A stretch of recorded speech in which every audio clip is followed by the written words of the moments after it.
Boa tarde, boa tarde. Nós hoje estamos num dia um pouco especial.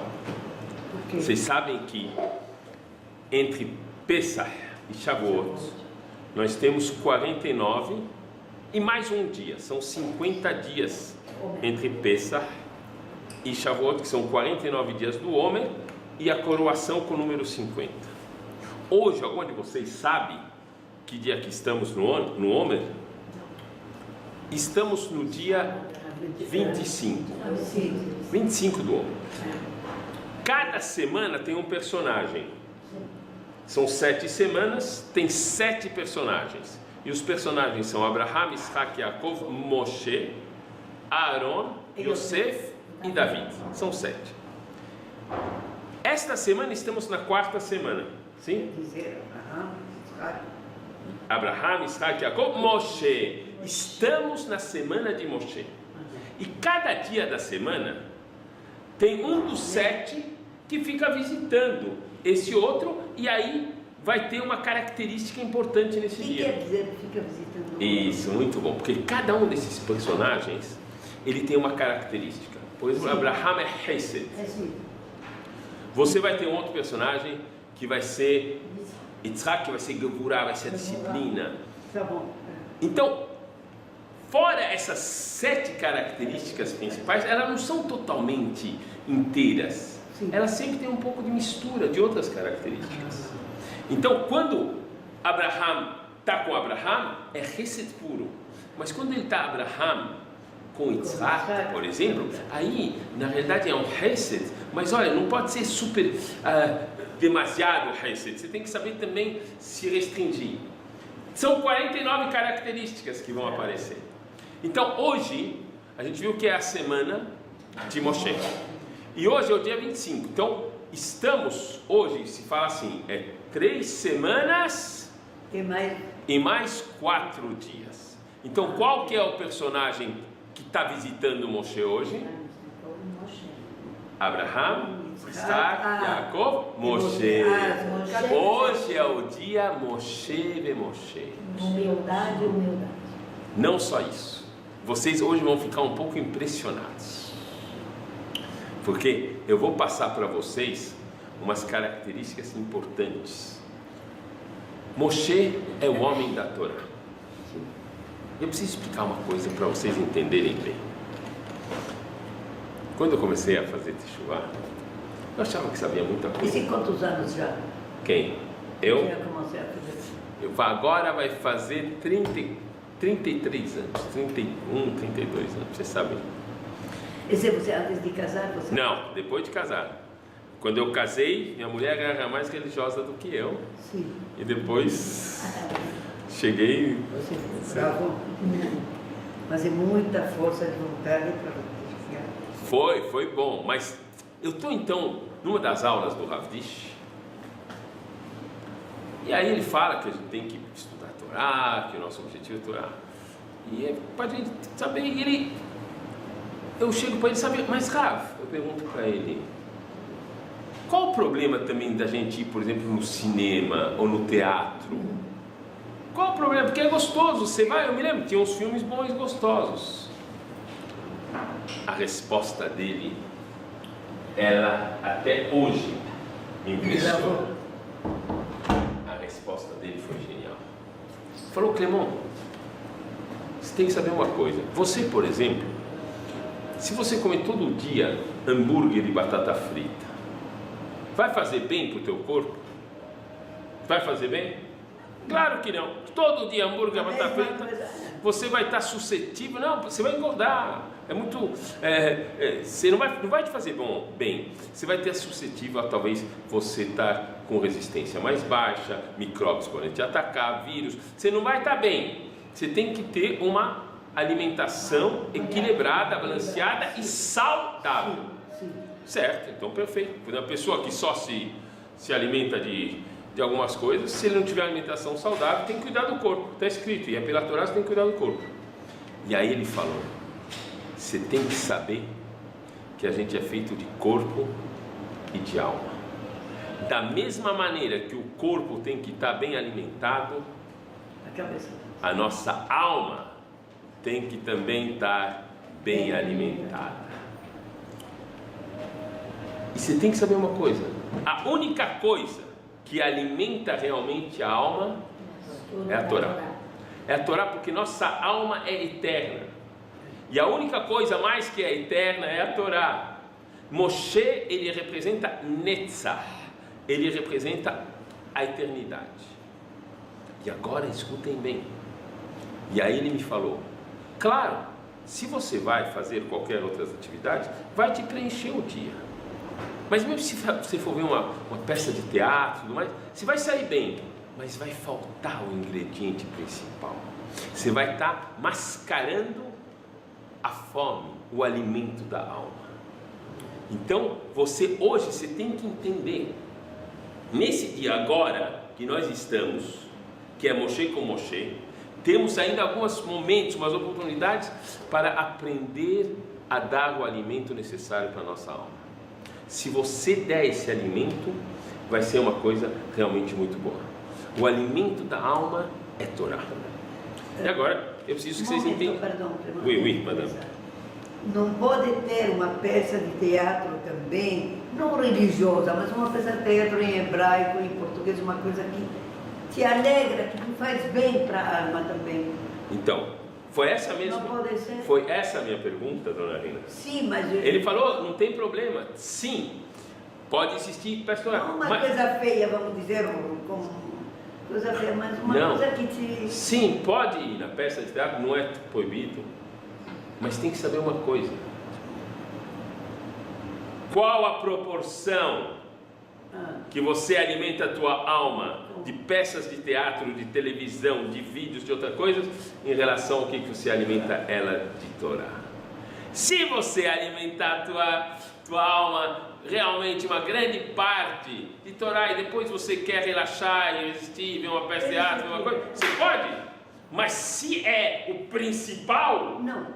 E o resto é o acessório, a Torá, aujourd'hui j'ai pas le temps, je vais aller jouer. Tu vas aller jouer. Mais si tu vas jouer tout le temps, ça commence a être difficile. Tu peux aller jouer, c'est agréable. Entenderam isso? E é o essencial. Para vocês entenderem bem agora, eu vou explicar como é que funciona em Paris. Eu morei em Paris durante bastante tempo. Vocês sabem que Paris chegou a um nível de ser o próprio nome da cidade, passou a ser uma grife. Por exemplo, se você pegar e falar assim: onde você comprou isso? Comprei em Paris. Uau! E pouco importa se a mesma camisa está sendo vendida em outro lugar, comprei em Paris. Ela tem. E saibam vocês. É verdade. Saibam vocês que, por exemplo, tem algumas lojas, as lojas mais caras do mundo estão em Paris. Não é em Nova York, não é Fifth Avenue, não é em Londres, Paris. E a cena se passa Place Vendôme. Place Vendôme é um lugar em que você tem as grandes joalherias. É caro, é bom. E tem o nosso personagem que é um ladrão.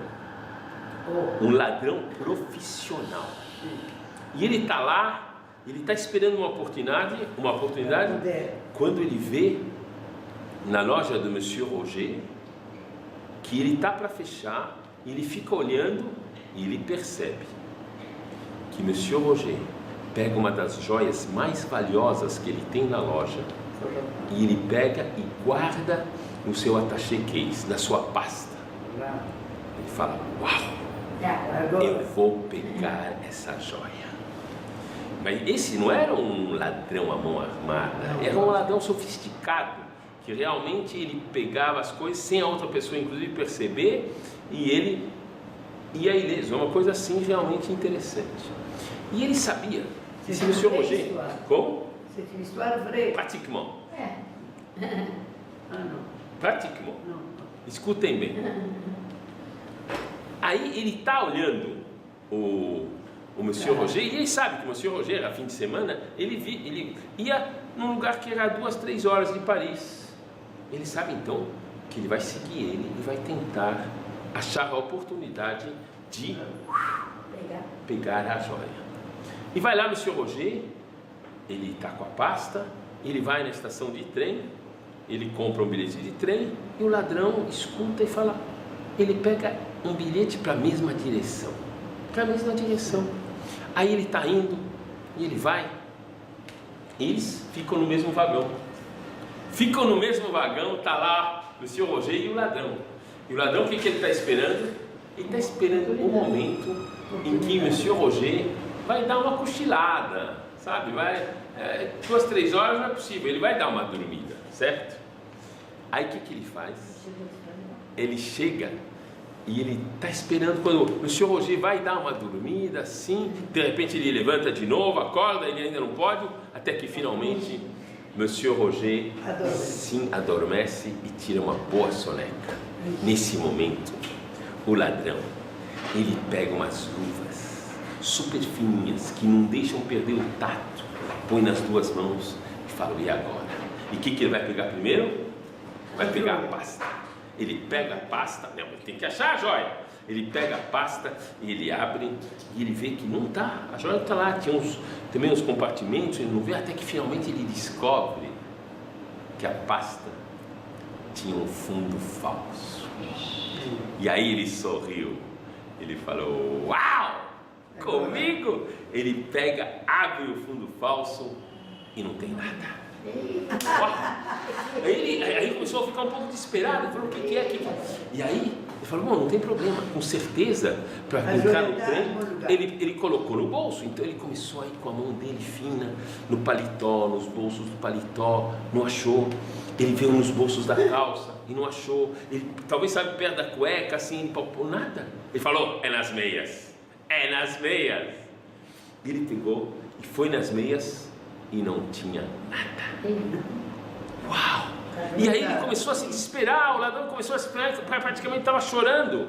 Quando de repente, o Monsieur Roger, ele vai pegar e ele acorda. O Monsieur Roger acorda e ele vê uma cena, ele vê o ladrão com as mãos assim no rosto e chorando. Fala, que foi, meu amigo? Eu posso te ajudar? O que aconteceu? Não, você não pode me ajudar, é impossível. Eu posso te ajudar, me fala o que aconteceu. Você não pode me ajudar, mas eu vou te falar, eu não aguento mais. Fala, o que é? Eu vou te falar, mas por favor, me entenda.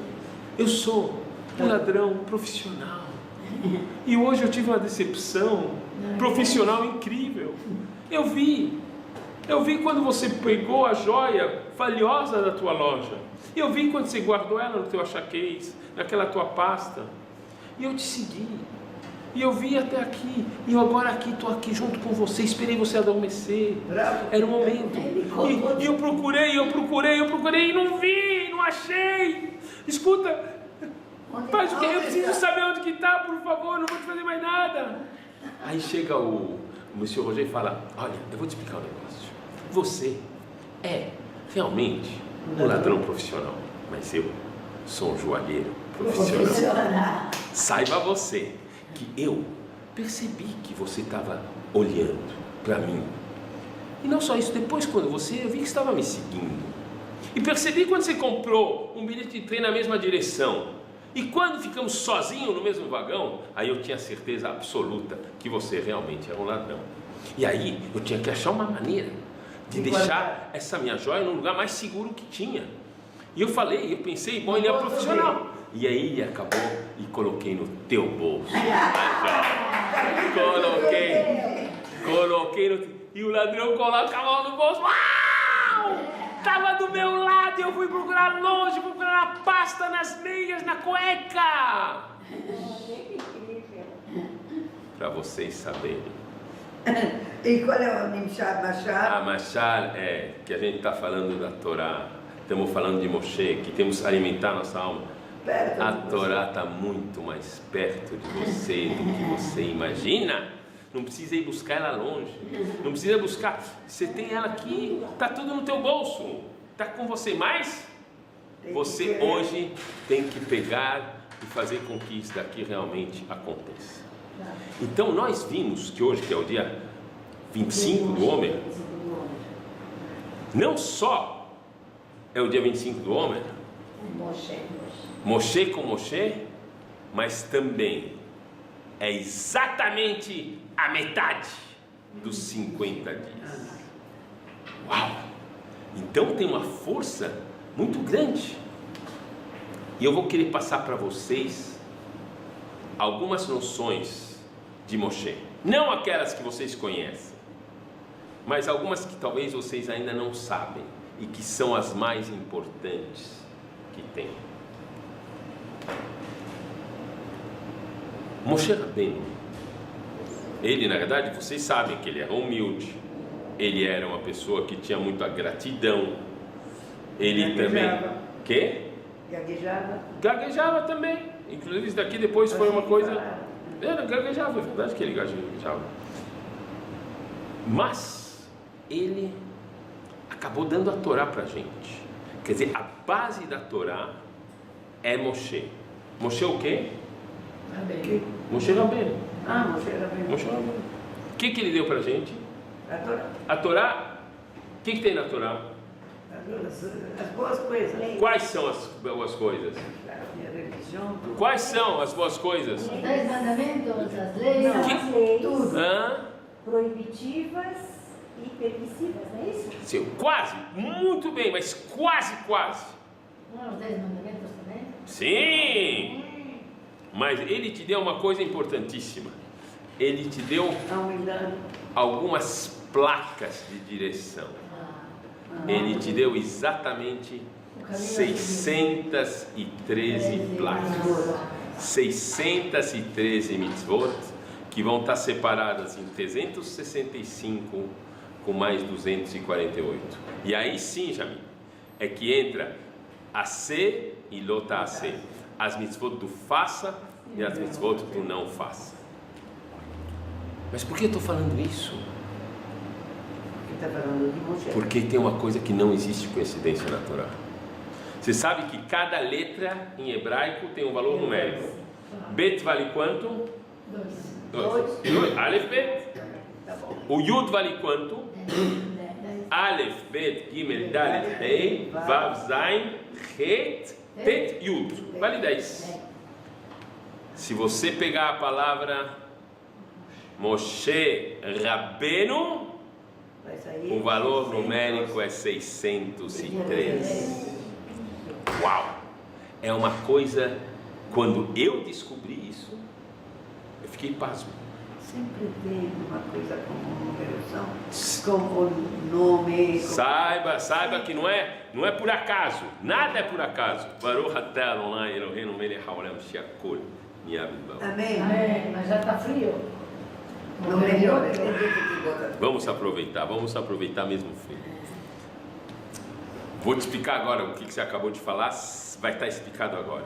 Então, Moshe Rabbeinu deu para a gente a Torá 613. E uma coisa que vocês não sabem,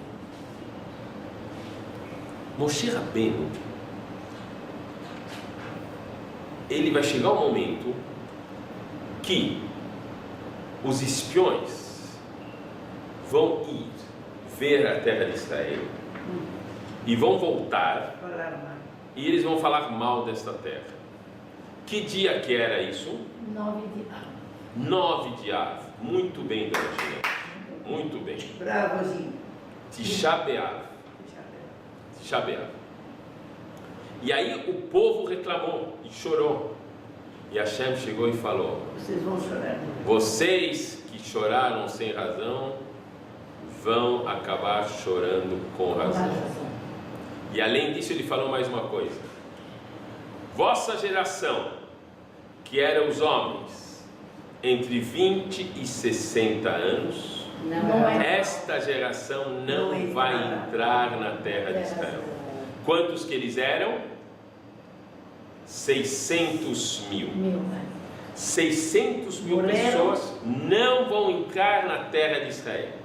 Então, Hashem estabeleceu e deu uma ordem. Qual foi o dia que eles fizeram isso? Dia 9 de Av. Todo dia 9 de Av. Esses 600 mil, eles tinham que cavar a própria cova. Meu Deus. E eles tinham que dormir nesta cova. Um minuto, écoute jusqu'à la fin parce que ça va être très sensible. Eles pegavam e dormiram Todos os 600 mil dormiram na cova no primeiro ano. E aí o que aconteceu? Aconteceu que 15 mil não levantaram e morreram. E se você fizer a conta, então perceberam que cada ano iam morrer 15 mil. Para que chegue até 600 mil, precisamos de 40 anos. 40 vezes 15. São 40 anos. E a Israel acabou ficando no deserto 40 anos. Agora escutem bem. Quando chegou no penúltimo ano, faltava 2 anos, sobraram 30 mil. Certo? Sobraram 30 mil. Eles foram no dia 9 de Av, fizeram a cova. E aí, quantos que levantaram? 15 mil levantaram, 15 mil morreram, certo? Então, E no último ano? ah, No último ano, os 15 mil Que sobraram. vão dormir. Eles vão dormir E não vão. e ó, que nem fala Dona Rina, halas. não vão acordar. Pois saibam vocês Quer acordar? que eles acordam. Eles acordam os últimos 15 mil. E aí, eles falam, então a gente deve ter errado de cálculo. Não deve ser 9 de Av, não deve ser Tisha B'Av. Talvez a gente adiantou. Então vamos dormir hoje à noite também. E eles dormem mais uma noite, porque acham que é Tisha B'Av. Eles acordam. E eles vão fazendo isso dia 10, dia 11, dia 13, até que vai chegar dia 15. Dia 15 de Av. Tu B'Av, que é um dia especial. Tu B'Av. De repente, eles olham para o céu e eles veem uma coisa estranha. O que tem no céu no dia Tu B'Av? A lua, a estrela. A lua está cheia, porque todo dia 15 do calendário judaico a lua. Então, eles falam, não, hoje é dia 15, é certeza, a lua está cheia. Então, com certeza, já passamos de Tisha B'Av e com certeza fomos perdoados. Uau! Fomos perdoados. E nossos sábios perguntam por quê que esses 15 mil tiveram o mérito de serem perdoados. E a resposta é simples. Sabe por quê? Porque eles rezaram. Eles rezaram. Ah, porque Eles os rezaram. 15 dias que sobrou. Eles rezaram. E logo você vem e fala, escuta, mas os outros anos, Todo mundo rezou. todo mundo rezou. Será que não rezaram? Claro que rezaram. Mas esse é 15 15 dias. Não é 15 dias, escuta bem. Não, dona Rina, não. E fala, por que esses rezaram e foram atendidos e os outros não? É uma pergunta ou não é? Sei lá.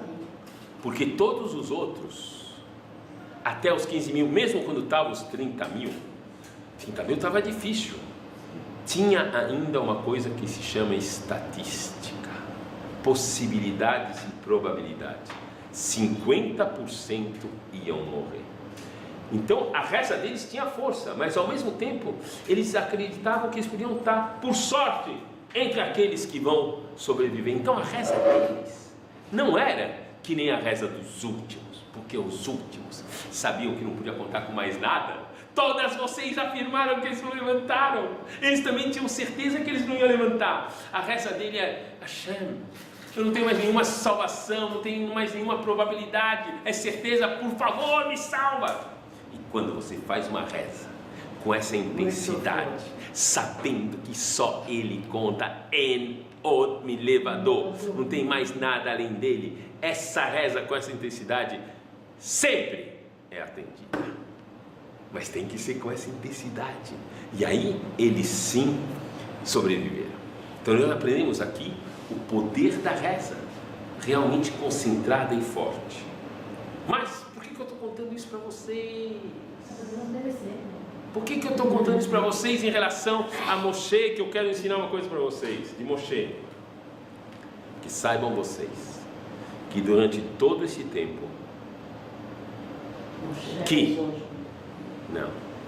durante todo esse tempo, que morriam 15 mil por ano, Moshe ficava triste. Uau! Como que ele não pediu para não matar essa gente? Ele já tinha feito tudo o que podia, já tinha, mas ele ficava triste. E durante 38 anos, isso está escrito, vocês saberem, porque as pessoas não vão acreditar, na Gemara, Baba Batra, página 121, está escrito que em função que Moshe estava triste, Hashem não falou com ele durante 38 anos. Uau! É verdade, ele não fala. Então escutem bem. Não tem Shekhinah. Escutem bem, não tem Shekhinah, escutem bem. Como que faziam? A nuvem continuava funcionando. Se precisavam perguntar alguma coisa, eles consultavam o Urim Vetumim, que tinha no peito de Aaron. Mas diretamente, Moshe não. Daqui nós aprendemos uma das coisas mais importantes desse dia. Certo, tristinho. Nós vamos pegar um outro personagem. Tem dois grandes personagens que personificam a Torá. Um é Moshe, que a gente recebeu a Torá dele, Moshe Rabbeinu vale 613, e tem um outro. Não. O outro se chama Yaakov. Yaakov Ishtam Yoshev Oalim. Era um homem íntegro que ficava na tenda estudando a Torá. É o símbolo da Torá. Yaakov é o símbolo da Torá. E Yaakov, quando o seu filho Yosef foi vendido para o Egito, ele pensava que ele tinha sido morto por um animal feroz. E ele, durante 22 anos, ele ficou triste. Ele ficou triste e não só isso. Ele ficou triste e a Shekhinah não estava presente. A Hashem não falou com ele durante 22 anos. Mas como que é possível? Assim que volta Yosef, ele fica alegre, Hashem fala, você pode descer para o Egito. Até então ele ficou 22 anos sem falar. Daí, nós aprendemos uma coisa muito importante. Muito, muito importante. Você pode ser o maior estudioso de Torá. Não existe maior do que Yaakov e não existe maior que Moshe. Se você não estiver alegre, todo esse estudo não permite que a Shekhinah esteja presente. Eu poderia até dizer, eu vou falar entre aspas, mas poderíamos até dizer que a alegria é mais importante que a própria Torá, porque sem alegria não tem a presença divina. Isto é o que hoje nós temos que aprender nesse dia, que você a qualquer momento na tua vida, para que você possa estar acompanhado da presença divina, você tem que estar alegre. Por quê? Dona Rina, por quê? A senhora tem uma ideia? Porque Deus ama aquela pessoa. Vou explicar melhor. Deus é certeza absoluta que, e eu quero que vocês entendam bem, cada homem que fabrica alguma coisa pode ter defeito na fabricação. Uma camiseta, às vezes faz uma operação bancária, dá errado, tem várias coisas que estão erradas, certo? A câmera às vezes não funciona. Tudo que é humano é passível de falha. Agora, esta matéria-prima que se chama vida, quem é o fornecedor? Hashem. Quem é o produtor? Hashem. É possível que às vezes a matéria-prima que ele te entrega, às vezes é boa, às vezes é ruim. Não é possível. Sempre é possível. Sempre é o quê? É top.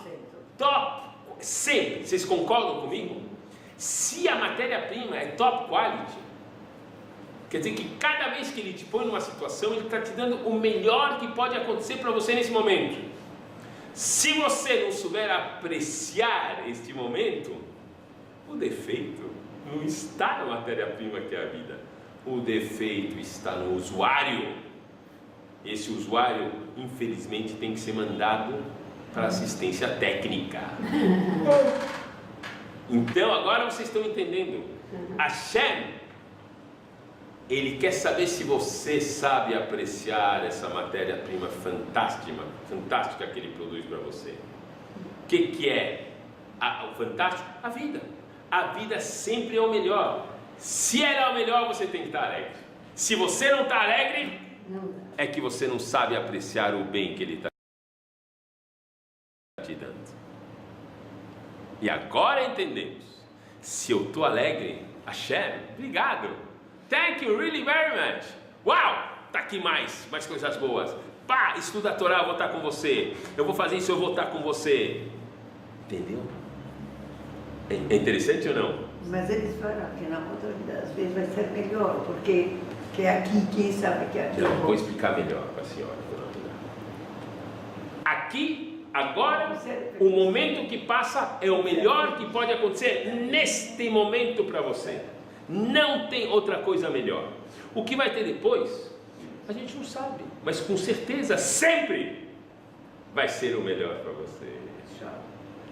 Isso, se você tiver isso na tua cabeça, e não é bom, não é só falar Inshallah, é falar verdade absoluta, claro, obrigado Hashem, entendeu? Falem agora vocês, obrigado Hashem. Aê! Obrigado. Então aqui nós temos uma coisa que foi importante a gente entender e aprender, que é, olha, certeza absoluta, eu tenho que estar alegre. Aprendemos isso daqui de uma característica de Moshe. 38 anos, Hashem não falou com ele, certo? Primeira característica, diferente daquelas que vocês estão acostumadas, que é gratidão e humildade, que são importantíssimas, mas isso daqui hoje é uma base para você poder estudar a Torá. Vai ter uma segunda característica fantástica, e essa segunda característica é que Moshe Rabbeinu, ele foi escolhido para libertar o povo de Israel. Ele foi escolhido para ser o pastor de Am Yisrael, está claro? E a pergunta é assim: como alguém sabe como que ele foi escolhido? Quem sabe mais ou menos como ele foi escolhido? Por que ele foi escolhido? Tudo bem? Imagina, tudo de bom, tudo de bom. Então, você chegou na melhor parte, hein? Estamos aprendendo como que Moshe Rabbeinu foi escolhido. E eu vou contar para vocês como ele foi escolhido. Moshe Rabbeinu já era muito preocupado com os outros. Na verdade, quando ele foi salvo por Batiá, ele falou: vou salvar Batiá, vou ajudar a Batiá. Depois ele vai ver um hebreu sendo batido pelo egípcio, ele mata o egípcio para salvar. Vai ter depois dois irmãos, dois amigos que estão brigando, ele chega lá, e aí depois ele vai fugir para Midian, e vai chegar lá, e vai ter mulheres que são as filhas de Itró, que estão sendo importunadas por uns pastores que estão lá. Ele vai e ele briga com os pastores, ou seja, ele já provou que ele pensa no outro. E ele é um bom pastor, e aí vai acontecer uma cena. E essa cena eu preciso que vocês aprendam. Essa cena, ele está cuidando do rebanho, quando de repente uma ovelha foge. Uma ovelha foge. E ele vai atrás, e a ovelha corre, ele corre atrás. A ovelha corre, ele corre atrás. Até que ele vê que a ovelha, não, onde que ela foi a ovelha? A ovelha foi Não, a ovelha foi beber água. Ela parou num riacho.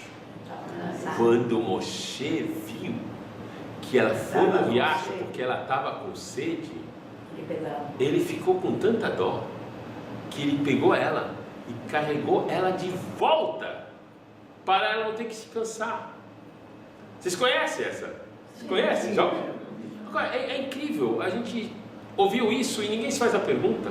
Tem uma pergunta muito forte aqui, muito forte. Quem corre mais?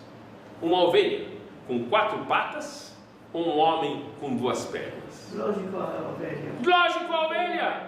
É lógico que a ovelha corre mais. E quando chegou na água, teoricamente ela está muito mais descansada do que o homem, porque ela está acostumada a fazer isso. Então, Moshe, que estava muito cansado, teoricamente mais cansado, ele esqueceu dele mesmo e pegou a ovelha nas costas, carregou a ovelha. Será que isso já não é suficiente para que Hashem escolha ele como aquele que vai ser o pastor de todo o homem Israel? Chegasse para ele: escuta, você que vai escolher, vai tirar o povo de Israel. Ele fez isso, Hashem? Eu quero perguntar. Não, um minuto, deixa eu acabar. Ele fez, lógico, fez. Fez o quê? Fez. Ele Não fez, ele, justamente. ele. Não, por isso que eu falo. Opa, o senhor entendeu isso daqui? Que a ovelha, ela estava muito mais cansada, talvez que Moshe, ele abriu mão da dor dele. E aí ainda assim ele não foi escolhido. Ele só vai ser escolhido quando ele vai chegar, e ele de repente vai ver uma coisa estranha, vai ver uma sarça ardente. Pode ir. Ele vai ter um arbusto ardendo, uma sarça, um arbusto pegando fogo e não se consumindo. E até então, Hashem ainda não falou com Moshe. Escutem bem agora. Agora os detalhes, por isso que eu não estou deixando ninguém me interromper. A sarça está ardendo e ele olha para a sarça.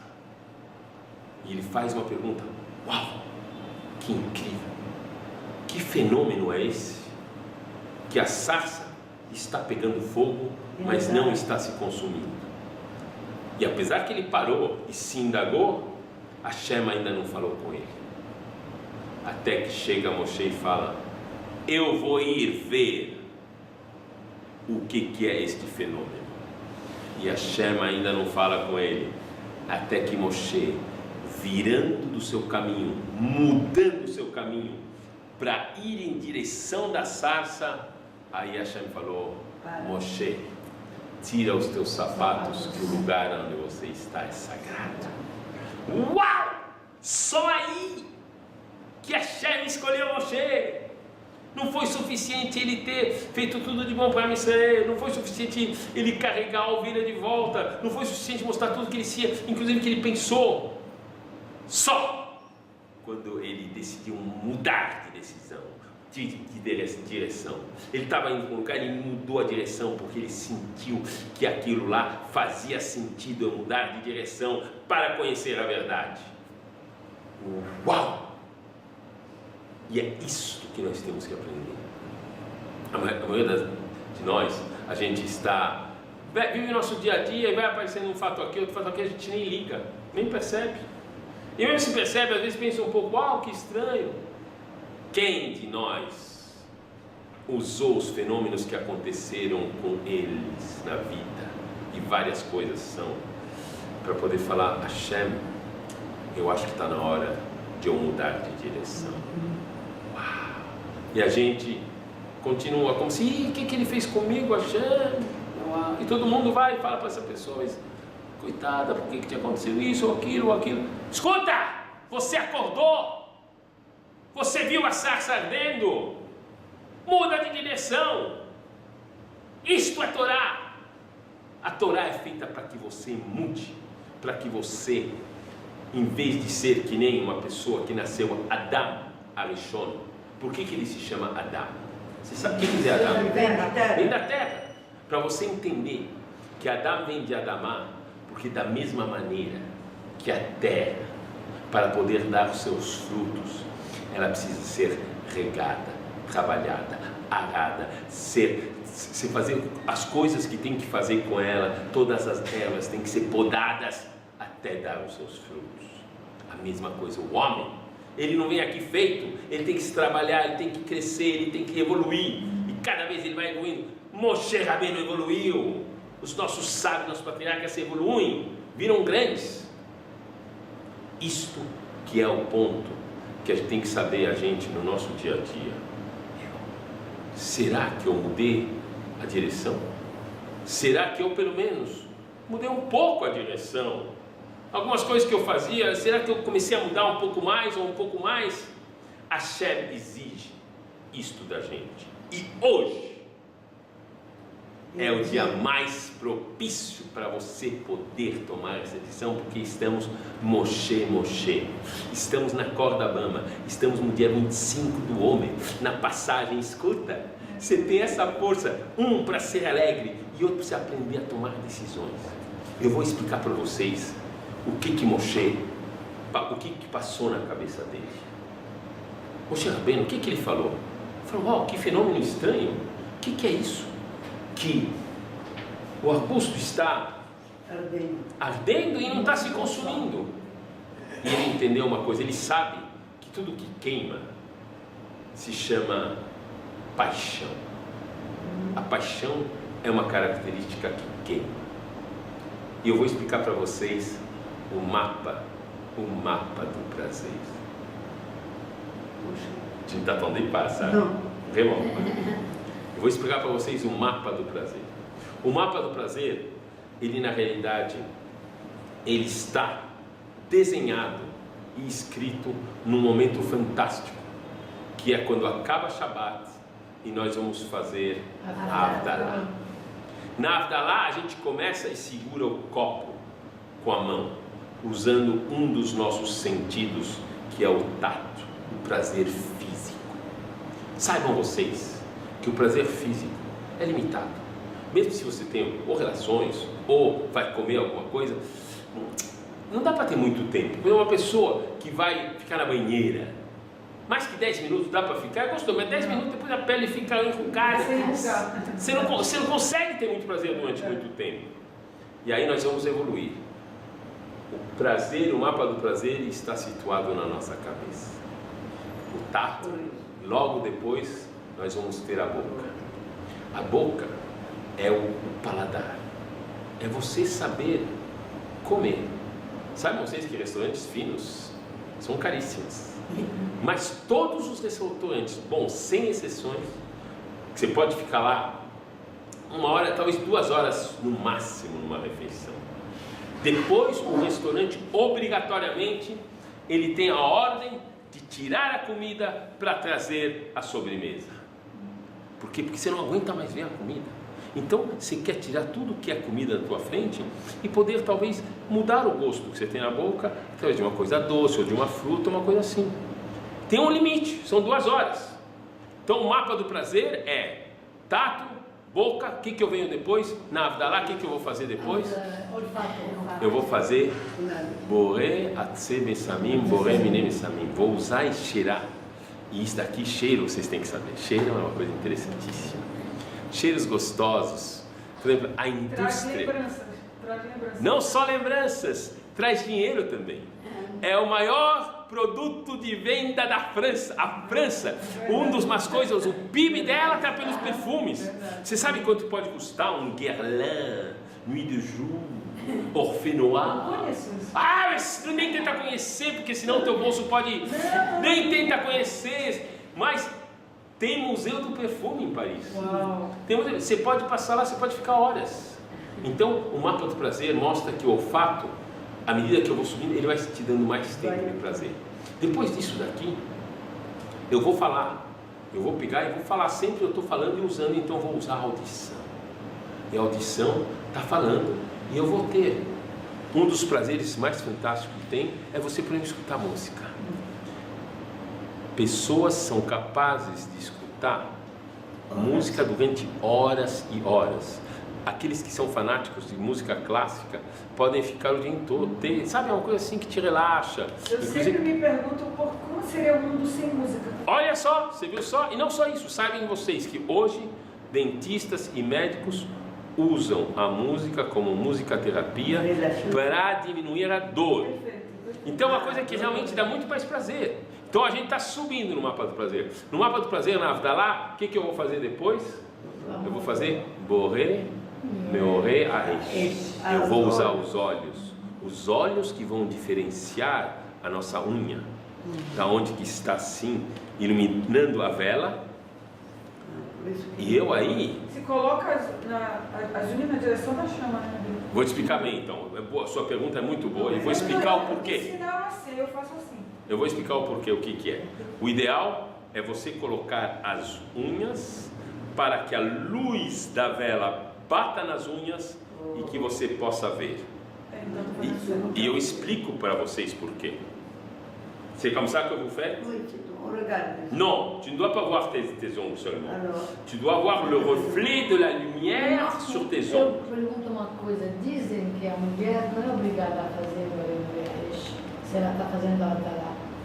Se ela está pronunciando. Não sei te assim falar. me falaram porque o pecado foi propriamente da mulher. Não sei te ela falar. Que tem que fazer esse Je ne sais pas.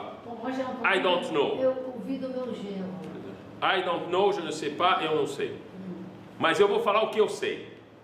O que eu sei é por que a gente fala que a gente tem que olhar as unhas.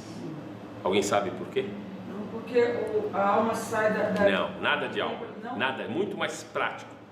Adam Arishon, antes do pecado, ele era um ser translúcido. Translúcido. Ele era todo feito de unha. Todo. Todo o corpo dele era unha. Não sabia disso. Então vou explicar bem para vocês. Quando ele pecou, então teve que se cobrir esse corpo, se cobriu com essa pele. Essa pele é uma roupa que cobre a unha que era Adam Arishon. E nós temos só o restante que está aqui. A nossa vontade nesse momento, nossa vontade é que, quando chegará um momento que eu vou voltar ao estágio de Adam Arishon e que sim, eu possa ser um ser translúcido. O que quer dizer um ser translúcido? Um ser translúcido é um ser que ele pode sair luz dentro dele e iluminar. Você já viu que se você colocar uma luz aqui, ela consegue atravessa a unha. Ser um ser translúcido. Então, é esse o objetivo que a gente faz com que o olhar, ele pega e ele se reflete a luz nas unhas. Mas chegamos então aqui num dos sentidos que se chama o olhar. E o olhar, no nosso mapa do prazer, é aquele que mais tempo pode ter prazer. Os pintores, eles podem ficar meses com prazer diante de uma paisagem, quando você fazia e pinta. Todos os grandes Renoir, Van Gogh, todos eles perdiam a noção do tempo na frente de uma paisagem, desenhando alguma coisa. Então nós temos que aí tem muito mais tempo de prazer, mais que o tato, mais que o paladar, mais que o olfato, mais que a audição, chega o olhar. E o olhar tem uma coisa fantástica. Vocês têm que saber uma coisa. Como é que eu falo pele em francês, em hebraico? Alguém sabe? Or. Or com ai. Fala pele. Como é que eu falo luz? Or. Com aleph. A diferença entre a luz, que é uma coisa espiritual, e a matéria, que é uma coisa material, é o ai. O ai que é o olho. O olho é a fronteira. O ai é a fronteira entre o espiritual e o material. Por isso que a única parte do corpo que ela não aceita nada de material, nada. Se entrar um cisquinho de nada no olho, você não aguenta. Você não aguenta, uma coisa assim. Não, é impossível, porque é uma rejeição automática. Estamos na fronteira do espiritual. Então nós vimos o mapa do prazer, certo? Mas ainda não acabou. E eu quero explicar o que Moshe Rabbeinu pensou. Falou, olha, todos os prazeres que existem tem um tempo, porque mesmo o olhar vai ter um tempo que acaba, você não aguenta mais. Aí eu vou passar para a parte de cima. E nessa parte, na Avdalá, eu falo Amavdil Ben Kodesh Lechol. Eu uso minha espiritualidade, o meu raciocínio, e eu consigo separar o sagrado do profano. E isso, usar a cabeça, é uma delícia fantástica. Einstein, ele perdia a noção do que ele está fazendo. Ele saía na rua de cueca, ele esquecia. Eu vou pensar em colocar uma calça quando eu estou inventando a teoria da relatividade? Não, vamos falar coisa séria. Então, os grandes cientistas, eles têm isso aqui, é ao topo do prazer. É ao topo do prazer. Então nós vimos que temos olfato, que temos tato, temos paladar, temos olfato, temos audição, temos visão e temos inclusive o raciocínio, que pode ser um prazer imenso. Mas mesmo isso chega a ter um final. E Moshe falou: o que é? Qual o prazer que pode ser tão forte que inclusive não te consome e nunca acaba? E aí ele entendeu: o prazer da presença divina é eterno, é o maior prazer que pode existir na face da terra, e ele só pode ser obtido através de você passar hoje a entender que você tem que ser uma pessoa alegre e que você tem que ter coragem de mudar teu caminho. Aí sim você vai poder almejar esse prazer. Por isso que Moshe Rabbeinu foi lá, por isso ele foi escolhido. Foi ótimo ter falado com você. Obrigada. Sabe, ali na frente, Paulo? Oui, tu peux. Então, Deus cria a pessoa, quer dizer, sabe que você vai ter um filho. Sim. Esse filho vai ter isso. Sim. Ele não sabe, você sabe Você não sabe, mas o destino dele está escrito também. Não, Não? não. Posso explicar? Ui. Para a senhora saber uma coisa, Abraham, uma vez, Hashem pegou ele e falou: escuta, Abraham, olhe para as estrelas, você pode ter filhos? Ele falou: não. A palavra que Hashem usou com Abraham é Abetna, olhe para baixo e olhe as estrelas. Como é que eu faço para olhar as estrelas? Levantar a Eu cabeça. levanto a cabeça. E aí nós sábios se explicam. Hashem pegou Abraham acima das estrelas Oh, e falou para ele: olha o teu destino. O teu destino. Fala que você vai ter um filho. Ele fala: não, a certeza é que não. Está escrito. No meu destino não está. E aí Hashem falou para ele: salva você, Abraham. Você vai ser o pai de uma nação. E essa nação vai ter uma característica. En Mazal Israel. É a única nação no mundo que não está presa a um destino. Você vai poder mudar o seu destino. E saiba, senhora dona, sim, a pessoa que nasce vem com um destino traçado, mas tem coisas que não vão mudar. se você consegue. As coisas, eu vou explicar. As coisas, se a pessoa vai ser narigudo ou não narigudo, se vai ser gordo ou não vai ser gordo, isso tudo está traçado. Mas o que não sabe, Hashem, nem Hashem sabe, se você vai decidir ter medo de Hashem e respeitar Hashem e mudar o teu destino e aprender a ser alegre, isso depende de você. Você entendeu? E assim você quebra qualquer destino. Este é o Consegue ponto. mudar. E, se você estiver nessas qualidades, deu para entender? Sim, senhor. A senhora fez uma Obrigada. pergunta, só para a senhora saber. A senhora fez uma pergunta. Desligo, vocês vão ficar curiosos.